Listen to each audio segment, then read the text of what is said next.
Mickey and I send greetings from Castle Goring and say that we have a very, very exciting few minutes in front of us because Harry and Meghan have finally got themselves embroiled in an American constitutional issue, which, if it's not handled very carefully, is going to end up being a constitutional crisis for the British nation. Because, as everybody I'm sure now knows, Harry has condemned the First Amendment as being bonkers. He has made it clear that neither he nor his wife is a believer in free speech, that they actually are advocates of censorship, which, in fact, it amazes me that people haven't cottoned on to before, because their every action, as I will come to in a little while, from the time she was in England, their every action has been all about censorship and muzzling the press and being anything but advocates for free speech. You know, when McCain says and has to remind Harry, we fought a war in 1776, so we don't have to care what you say or think. That being said, you have chosen to seek refuge from your homeland here and thrive, of course, being the operative word that Meghan always uses, because it's, and not Meghan McCann, Meghan Markle, because it's never good enough to survive. You've got to thrive like the glutton that she is for all worldly goods and all worldly things. So if I may resume, to seek refuge from your homeland and thrive because of all of what our country has to offer. And one of the biggest things is the First Amendment. Show some utter respect. Then, of course, we have Sean Hannity, having waded in and quite rightly and justifiably reminding Harry of his place. You know, the problem with Harry and Meghan is they don't know their place. They think they are more important than they are, and they think that they can invade territory that is not theirs to trespass upon. They have been doing this now ever since she was on the scene, even before they got married, but it just took people a while to twig. And now Americans have finally woken up to the fact that Harry and his wife are really dangerous creatures. But there's a lot more to this than meets the eye. And I'm going to come to some of what's going on behind the scenes in a minute. But first of all, I will say that there have been tremendous concerns at the palace from while Harry and Meghan were living in England.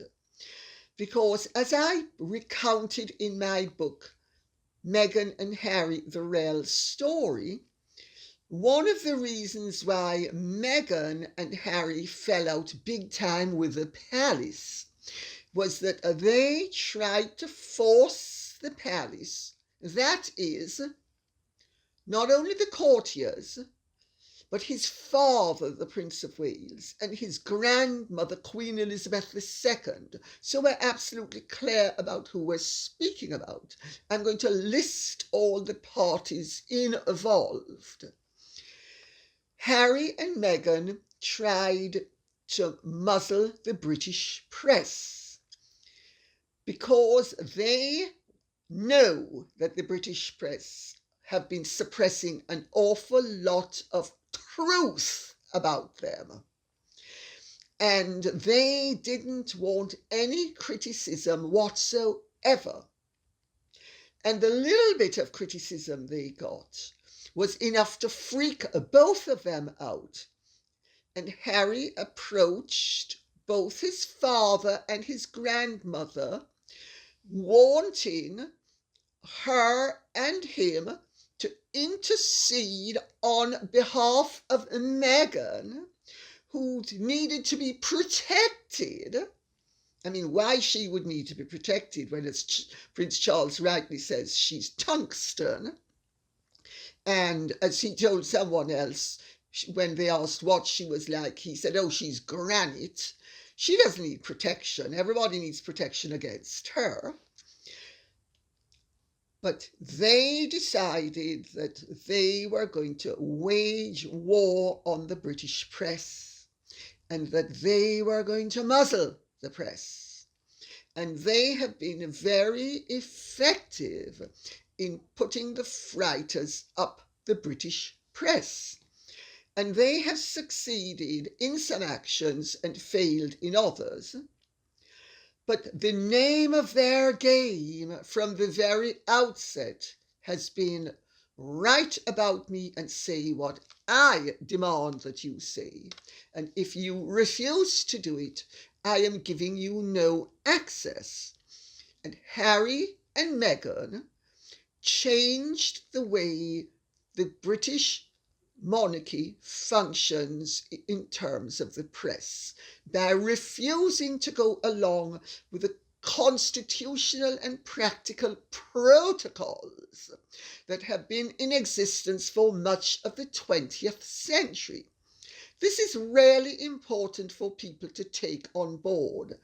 People need to know what has really been going on.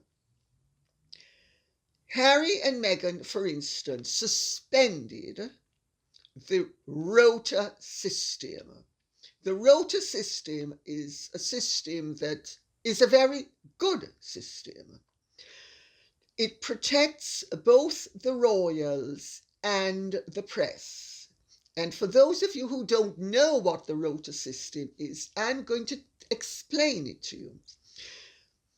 It is where a series of reporters, journalists, and photographers are accredited to the royal rota and they rotate.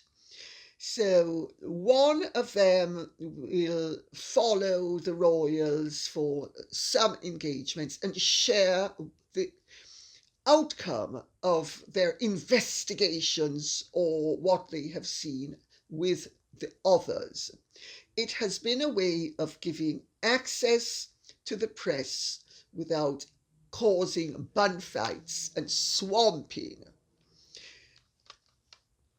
This has been a very good system.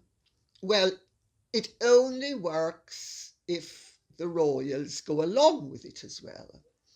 But Harry and Meghan decided no, they're not going along with it, because they want to take on and fight many of the accredited publications. And therefore, they decided that they were going to abolish their participation in the rota system. Having done that, that meant that all of the major publications, with very few exceptions in this country, no longer have access to Harry and Meghan, who have declined to even accept comments. So when, for instance, when most of the largest newspaper companies in this country get in touch with Harry and Meghan's people, they are met with spurning. No cooperation, spurning. They are not commenting. They have slammed the door shut. They have made it they hoped they were going to make it impossible for the British publications to not report upon them. Well, actually, to report upon them. Well, of course, this hasn't happened because the publications simply report without the feedback from Harry and Meghan. But they get feedback from other sources. So really, what Harry and Meghan decided they were going to do, and you are to be in no doubt about the fact that these were Meghan's ideas and not Harry's. And several people have asked me, do I think that Meghan is the brains behind all of this, or do I think that she is following advice in America? And I have to tell you, my understanding from the people I have spoken to is that it is a bit of both. Meghan, despite her rampant egotism and her tone deafness, has a lot of brain activity because she has no empathy. And because she has no sense of proportion, and because she doesn't realize that she is not the greatest thing on earth, and everybody isn't just going to adore her because she adores herself, she often has reactions that she did not invite. But it doesn't alter the fact that she has brain power and uses it. It's just not getting her the dividends that she would have liked to have been paid. However, in other ways, it is getting her the dividends that she has sought. So we need to bear all of that in mind when we are examining what is really going on. Well, having failed to bounce the royal family into muzzling the press, because the royal family, may I say, understands, as does every responsible person in this country, that we need a free press. And I have said this before, and I have said it in my book, and I now speak from personal experience, having suffered very greatly at the hands of the press. We still need a free press. The price of privilege is inconvenience. It is putting up with adverse publicity, sometimes very unfair. However, if it is truly false and abominable and actionable, then you can act. And I think Meghan and Harry have been proving only too well that they act actually upon things that most of us wouldn't consider acting upon. You know, they will go to the doctor for brain surgery when they've got a chipped fingernail, while most of us will only go to the doctor for brain surgery when we have a brain tumour. So let's make that clear. I think the analogy is actually sound and gives their complete lack of proportion. But they have understood that if they can take the press on in this country in little ways, and in minor things, such as what she did over the letter that she wrote, without doubt, to destroy her father's reputation. And if she thinks that I am defaming her, I invite her to sue me, because my opinion of what she did is that she orchestrated the whole thing and did it deliberately.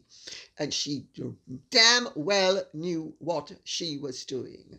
But that's actually what you could almost call a cheap shot. Because by going for copyright and privacy, she muzzles the press. She's clever. Don't misunderstand. She is clever. She understands that sometimes the way to invade is to enter through the front door. And this is what she has been doing. This has caused a great deal of distress in official circles in this country, because everybody understands the importance of a free press in this country. And nobody, from the Queen downwards, approves of steps to diminish the freedom of the press for the convenience of people in the public eye when it is unjustifiable and unjustified. And the Queen and Prince Charles made their positions very clear to Harry and Meghan when they point blank refused to allow themselves to be used in this bizarre war that Harry and Meghan have embarked upon to muzzle the press. Having done that and failed in England, they have moved to America, where the laws are different, the protocols are different, the practices are different, and the scrutiny is considerably less than it is in England. Because, as I have pointed out previously, most American publications do cut and paste jobs. Their articles are written in the portals of public relations practices. That's where they are written. What you're reading in People magazine, etc., is concocted at Sunshine Sachs and organizations of that ilk, in conjunction with their clients, their brighter clients, of which I will include Meghan as being one in that number. I'm sure they agree with Harry and then do exactly as they please, because Harry is a dolt, as you've all discovered, and those of you who haven't will then actually have to accept that Harry, if he's intelligent, is self-destructive. But I mean, personally, I think he's a dolt. I don't think he's necessarily self-destructive. I think he's spoilt and self-indulgent, and that makes his actions self-destructive. But I don't think he's self-destructive for one moment, let me tell you. I think he is, as she is, ruthlessly selfish, self-centered, egotistical, and demanding of the fruit of his position. He's always been, incidentally. It just didn't show. So now we come to the latest. I have been approached today by two separate parties, one of which was inviting me to start a petition to strip Harry and Meghan of their titles, because there is finally, the media have woken up to the fact that the palace have been trying to get Harry to voluntarily surrender the use of his titles. So far, no good. Well, the other person I spoke to today is a former top-ranking member of the royal household. And I am going to say some of what is going on, because I think Harry and Meghan need a shot or two across their bows. I have nothing against warning them of the slippery path they have embarked upon. Although I'm sure they're not going to listen, I still think it does no harm to warn them. Because if they continue at the rate they are going, at some point they are going to be, or he is going to be, forcibly deprived of his titles. The royal family don't want to do it, but their advisors want to do it. You know, King Edward VIII did not want to vacate his throne voluntarily. He was shoved off it.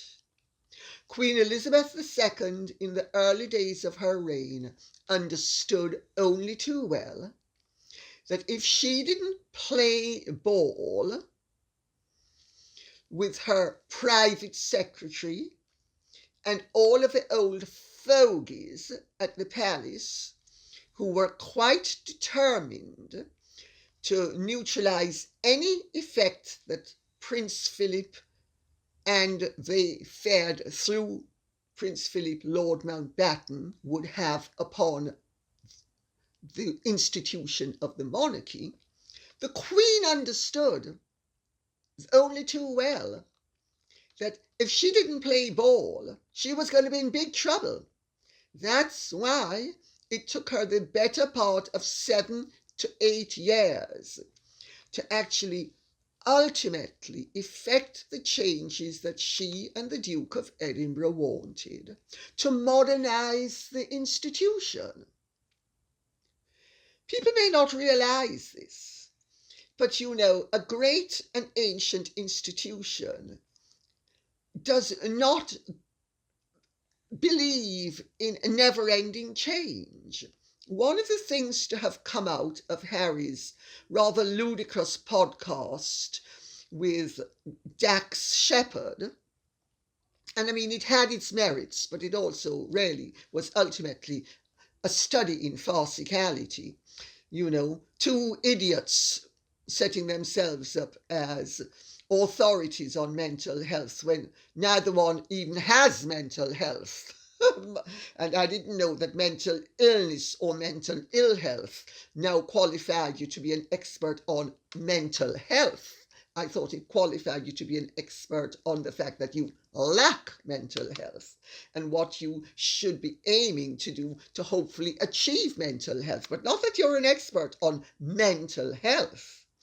Well, one of the things to emerge from that podcast, one of the most important things, was the contempt that Harry has for the American Constitution as well as the English Constitution. I think we need to remember that, because Harry doesn't have any respect for the United Kingdom Constitution, and he doesn't have any respect for the American Constitution, nor does Meghan. Well, what he has done is he has actually thrown the cat amongst the pigeons. And in so doing, he has caused problems politically behind the scenes, because it is not acceptable for a British prince to be appearing on American television saying that the First Amendment is bonkers, and basically that he doesn't agree with any of it, and that basically it needs to be changed because he's there to enlighten everybody.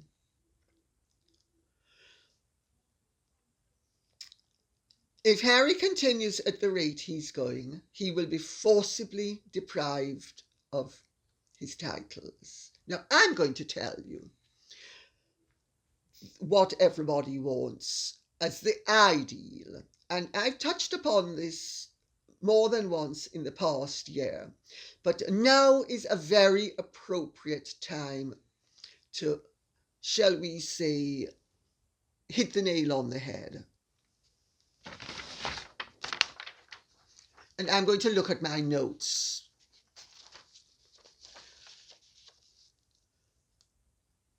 It is hoped that Harry will come to the realization that he doesn't actually need royal titles. He and Meghan are now so big, they don't need royal titles. They, just being Harry and Meghan, just Harry and just Meghan, is all the greatness they need. They shouldn't be shackled with trivialities like royal titles. Their branding doesn't require it.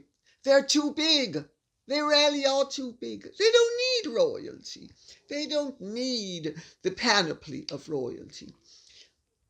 And if they continue,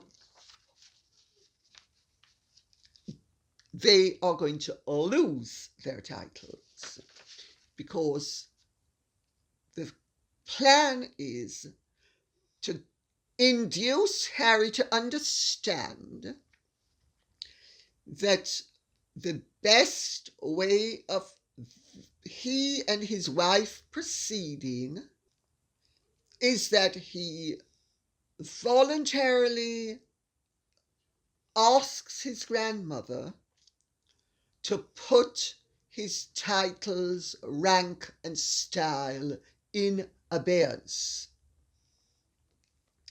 Free himself of the shackles of royalty. Free himself of the restraints of royalty. Free himself of the criticism that comes from using his royal titles.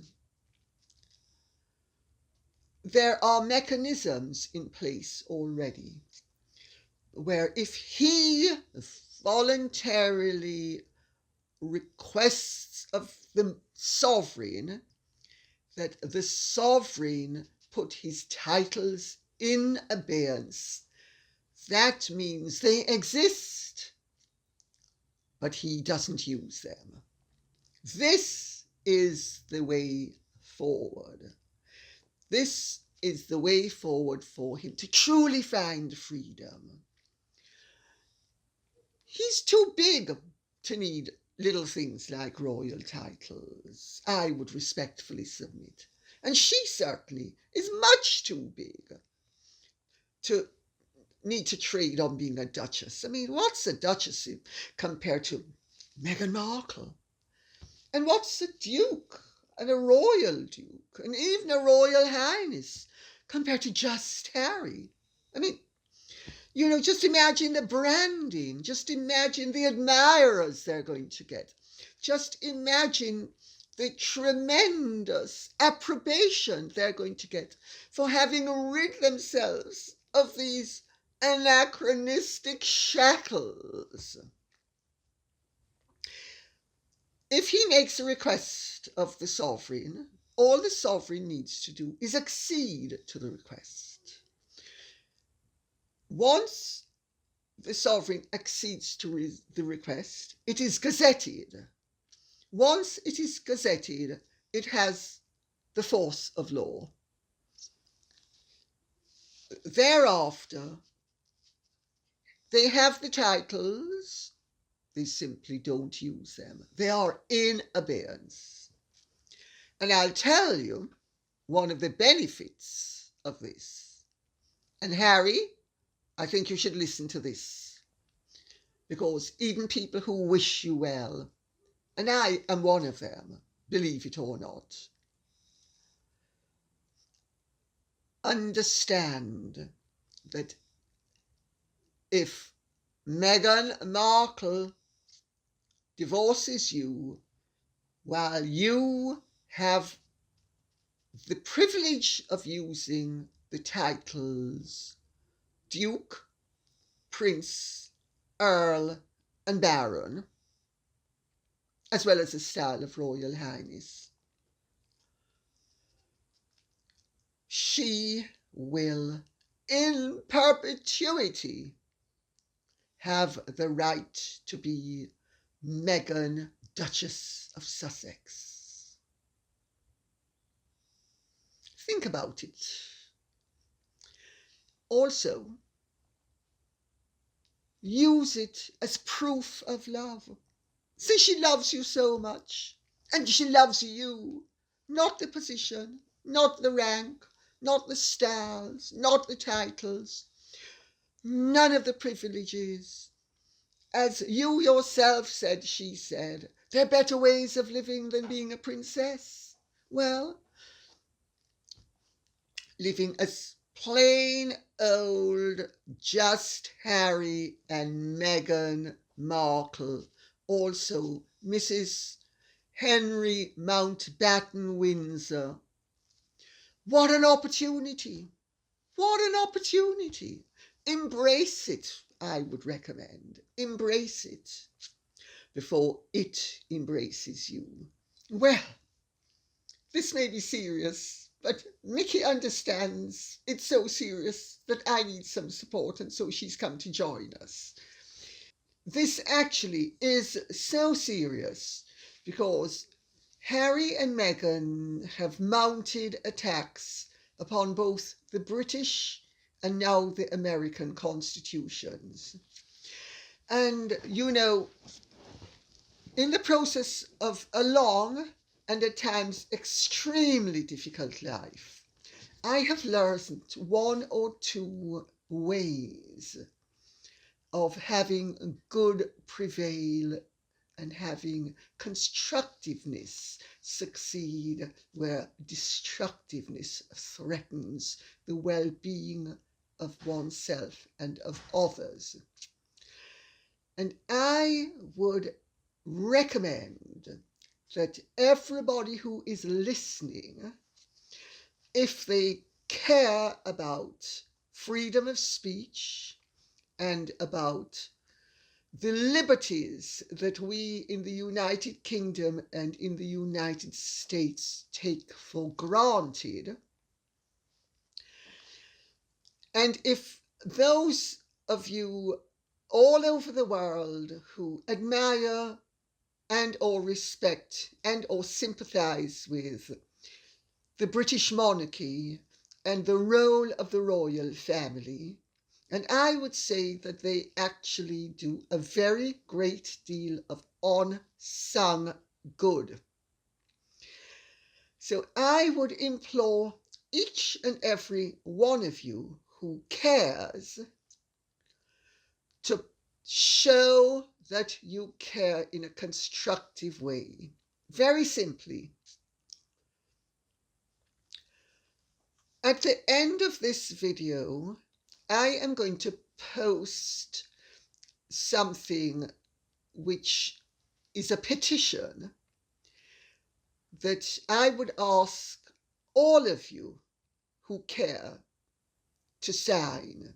You know, one of the things that I have learned in life, which is rarely you know that you actually have hit the nail totally on the head, is when the outcome is an outcome that actually satisfies everybody, with very few exceptions. An outcome that is in everybody's best interests has got to be an extremely positive outcome. There is no doubt if Harry and Meghan continue on the road that they have willingly and happily embarked upon, that they are going to not only damage the institution of the monarchy, at least where certain people are concerned, but that they will also be damaging themselves because they are laying themselves open to accusations of misusing their royal rank and status.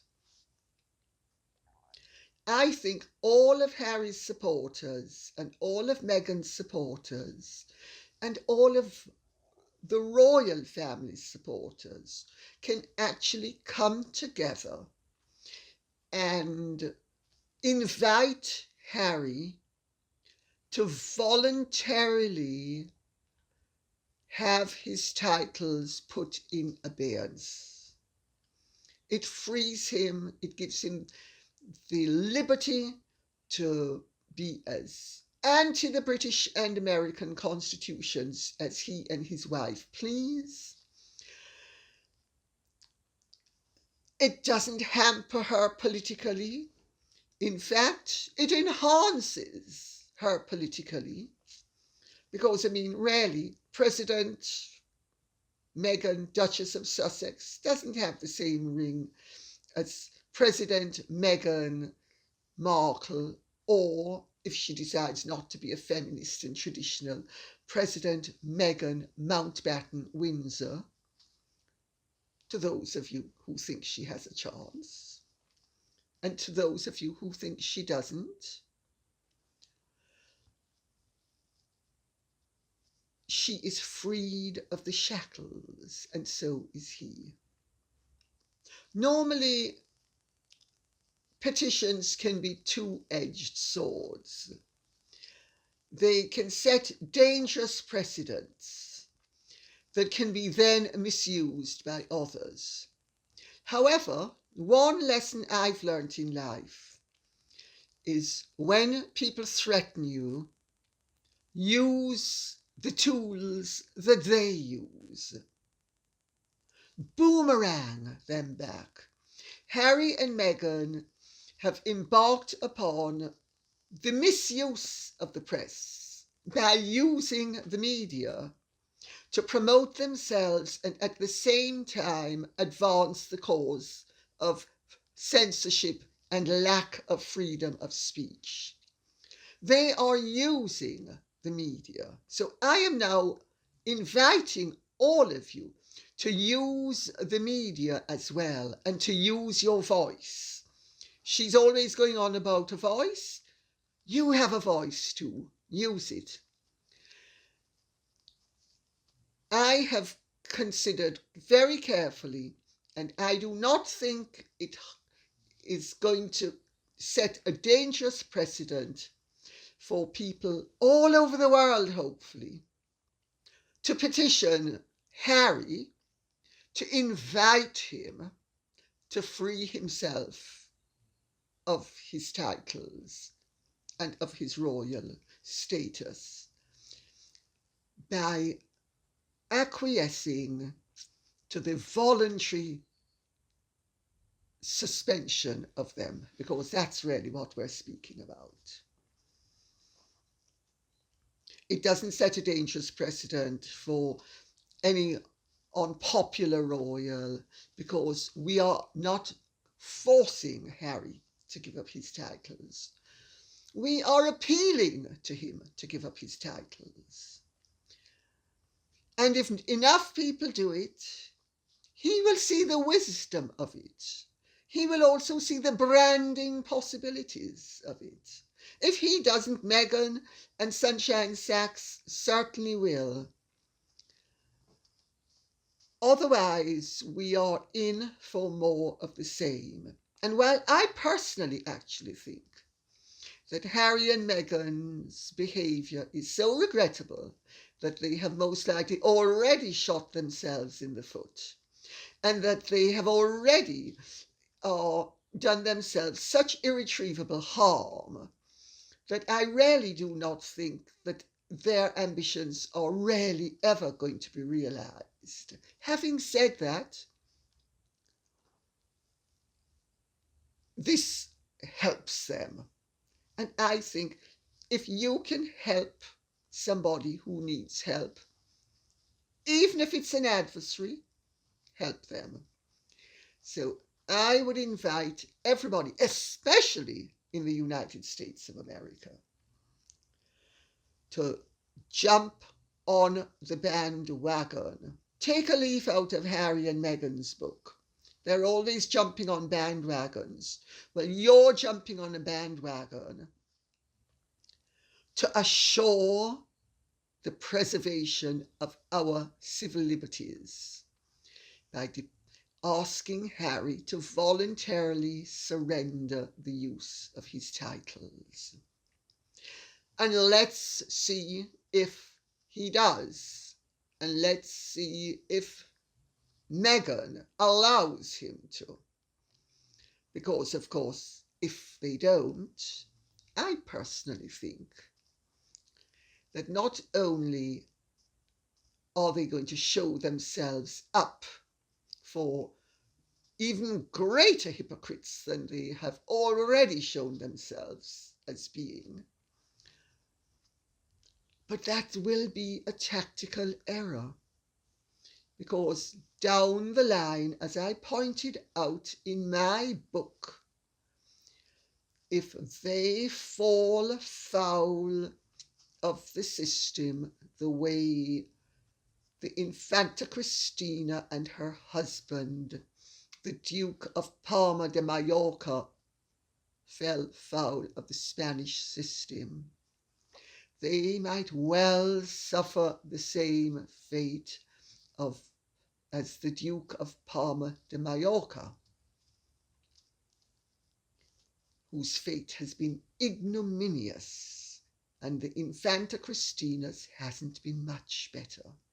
So I think this is one time where everybody can agree, both pro and anti-Harry and pro and anti-Meghan's can agree.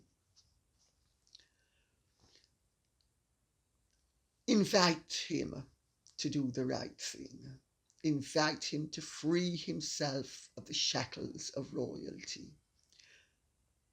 Sign the petition and make your voice heard. And also, maybe, complain to your congressman, to your senator, about the fact that you are harboring a British prince in your country and he is trying to undermine your constitution. And on that note, I will say thank you very much for listening. I hope this has been of some interest to you. If it has, please like, subscribe, share, and press the notification bell. Thanks and goodbye.